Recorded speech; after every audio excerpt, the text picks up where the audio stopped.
Welcome to ఉదయం news. Breaking news చూస్తున్నాం. గుంటూరు జిల్లా తెనాలి నియోజకవర్గం తెనాలి చెంచుపేటలో హత్యా కలకలం.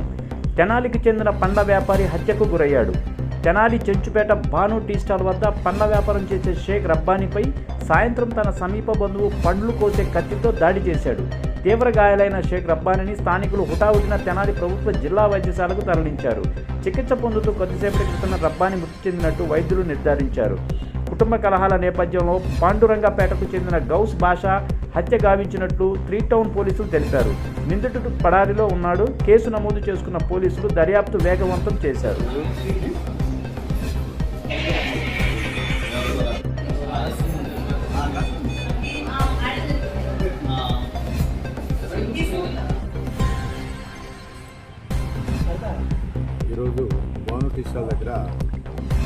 ఈరోజు భాను టీ స్టాల్ దగ్గర ఒక అసాల్ట్ అవుతుంది.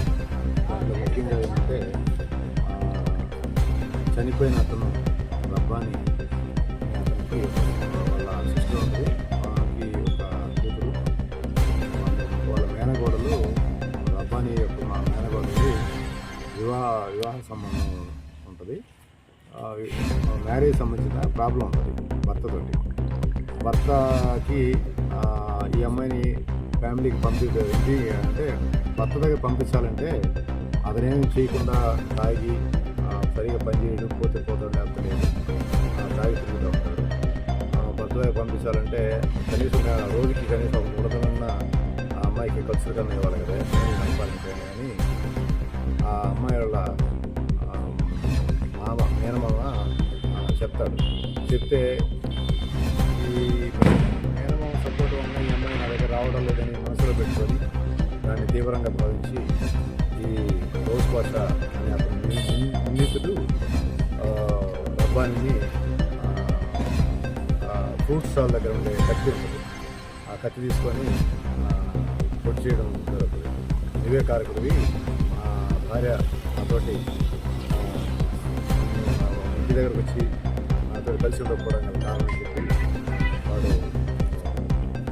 పొడవడం జరుగుతుంది. అది కూడా 3 స్టాబింగ్ జరుగుతుంది. 3 ఒకటి కొంచెం మనసు దగ్గరికి చనిపోతుంది. ఆ ముద్దాయిని కూడా ఇమీడియట్గా మేము పట్టుకుంటాము, త్వరలో రిమైండ్ చేస్తాము. ముద్దాయి ఎట్లా చూస్తారా? ముద్దాయి వచ్చేటప్పటికి చిన్నరావుడు లేదు పాండురంగపేట సంబంధించినప్పుడు చనిపోయిన అతనేమో చిన్నరావుతో ఇద్దరు కూడా రిలేటివ్సే. చిన్న మిస్అండర్స్టాండింగ్ ఉంటుంది. అతను వచ్చేప్పటికి కార్పెంటర్, ఇతనేమో ఫ్రూట్ స్టాల్ నొప్పుతాడు. డిసీజర్ ఎవరైతే చనిపోయాడో అతను fruit stall Bhanu fruit stall దగ్గర దానికి ఎదురుగా ఉంటుంది. అతనేమో కార్పెంటర్ వర్క్ చేస్తాడు.